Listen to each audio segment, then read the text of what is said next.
So once again, good morning to all of you.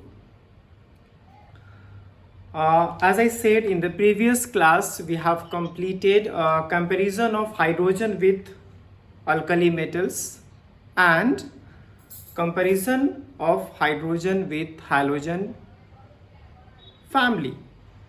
And as according we said that our scientists said that hydrogen placed is not fixed in the periodic table. It may placed in group 1, that is alkali metals, as well as in group 17, that is halogens family.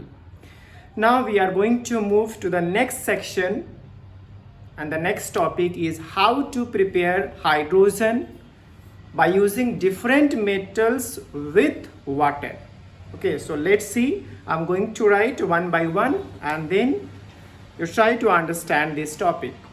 So first of all, we will know activity series that is already discussed to you and video is already given to you. So you can go through once again, which is posted on my channel. Activity series. Activity series: potassium, sodium, calcium, magnesium, aluminium, zinc, iron, lead, hydrogen, copper, Hg, Ag, Au and Pt. There are so many metals which are arranged according to their activity, but in our syllabus these many metals are given and they are arranged according to their reactivity. The top one is when we go up from bottom, then this is, we can say that reactivity increases. Reactivity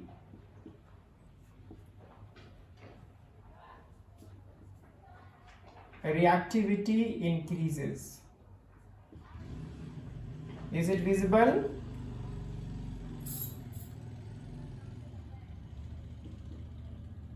Is it visible? So we can say that which is at bottom it is least active or least reactive, and which is at the top it is most active or reactive. So by using these metals we are going to prepare hydrogen, how it is prepared when they react with water. So water we will take here in the three forms, you know that gaseous form, solid form and liquid form. These are the states of matter we have studied in the previous section of previous class.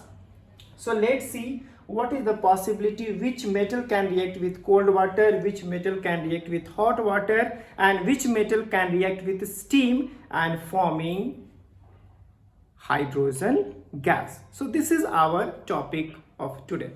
So let's see the first three metal. This is very simple key I am giving so you can easily understand. The first three metals, sodium, potassium and calcium, when they react with cold water, they form metal hydroxide. Respective metal hydroxide plus will give hydrogen gas. So we can say that these three metals can react with cold water and give metal hydroxide and hydrogen. Am I clear? So we can practice reaction also. I'm going to write one reaction and rest you have to practice. Suppose I'm taking here metal potassium. Potassium react with cold water. You know the formula of water is H2O. Then it gives metal hydroxide. Which metal is here? Potassium. And as we know that potassium is monovalent and hydroxide is also monovalent. So what formula will give a metal hydroxide here? KOH. And plus giving which gas? Hydrogen gas. Now you can balance it. If it is not balanced, I think it is already balanced. So similarly you can write reaction with sodium and with calcium. One more thing I want to tell you, that as we know that sodium and potassium is very reactive when they comes in direct contact of air. It means when sodium bonds or potassium bonds in air, it gives a respective color, respective flame will give, and that you have to remember. When potassium bonds in air, it gives or it burns with golden yellow flame. You just mark in the book, or you can write in the copy also. Potassium bonds with golden yellow, sorry, potassium bonds, sodium bonds with golden yellow flame, or do the correction, sodium bonds with golden yellow flame, not potassium. Sodium bonds with golden yellow flame. Similarly, calcium also bonds with brick red. Brick, you know that brick, its flame is brick red. And similarly, potassium color is also given. You can find out what is given, exact color I don't remember that. You can say that what is the color given in the book. Just find out. I will not say this color. Find out and tell me what is the color of the potassium when burns in air. Find out in the book fast and answer me. Any one of you? Unmute and tell me what is the color. Silvery gray. Yeah, that you have to remember. What is the flame of the color when potassium burns in air. This all color you have to memorize. It's very important, and that also will do practical when the school will reopen. Or we can say that when the school will run normally, then we'll do this practical, and we'll try to understand, or we will learn by doing. Learning by doing. Now we are going to move to the next section. Magnesium. Magnesium can react with hot water also. It can react with hot water, as well as it can react with steam. Okay.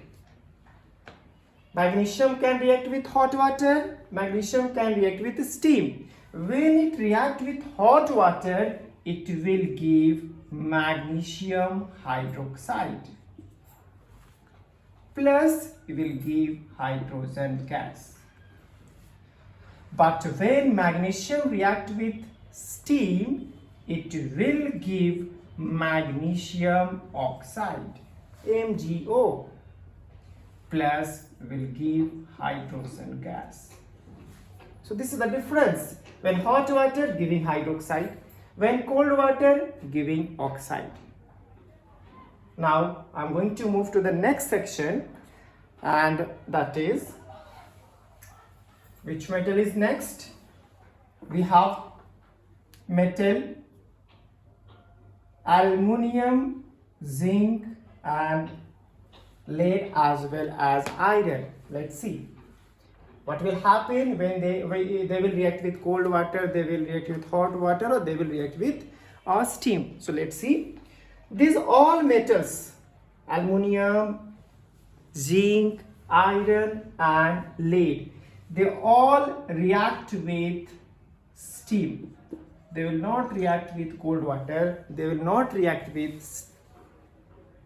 hot water, they will react with steam. I hope I am clear to you all. Then what they will give product after reacting with steam? When aluminium react with steam, it will give aluminium oxide, Al2O3 plus, give hydrogen gas. When zinc react with steam, it gives zinc oxide plus hydrogen gas. When iron react with steam, it gives ferric oxide, Fe3O2 plus H2 gas. And when Pb react with steam, it gives PbO plus hydrogen gas. So we can say that when these metals react with steam, they all are giving oxide. They are not giving hydroxide. What they are giving? They are giving oxide. I hope I am clear to you all. Is any issue, any problem, or any reactions you have not understood here, you can ask me first, so we can move to the next section. If you have no confusion or no doubt, tell me. Is anyone? Have you understood the concept? How to prepare hydrogen by using cold water, then hot water, and then steam by using with the reaction with the different metals? Any one of you have any doubt? Please ask me first.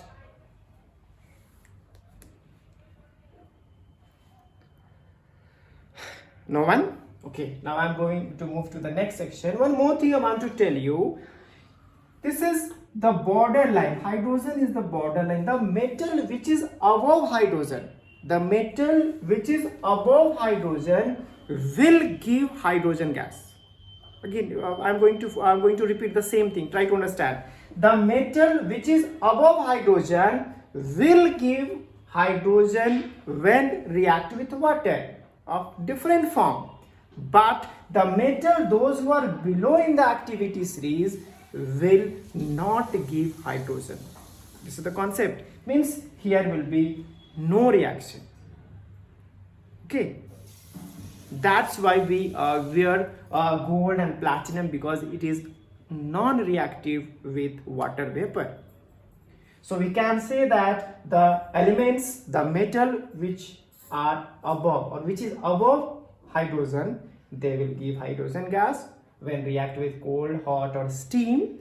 But the metal which are below in the activity series, they will not give hydrogen. So we can write, we'll say they will not give hydrogen gas. Understood? Cross means they are not giving hydrogen gas. So these are the methods for the preparation of hydrogen by using water. Now I'm going to move to the next segment, how to prepare hydrogen by using acids. If you have not written, write it fast. Take time and write it, complete it fast.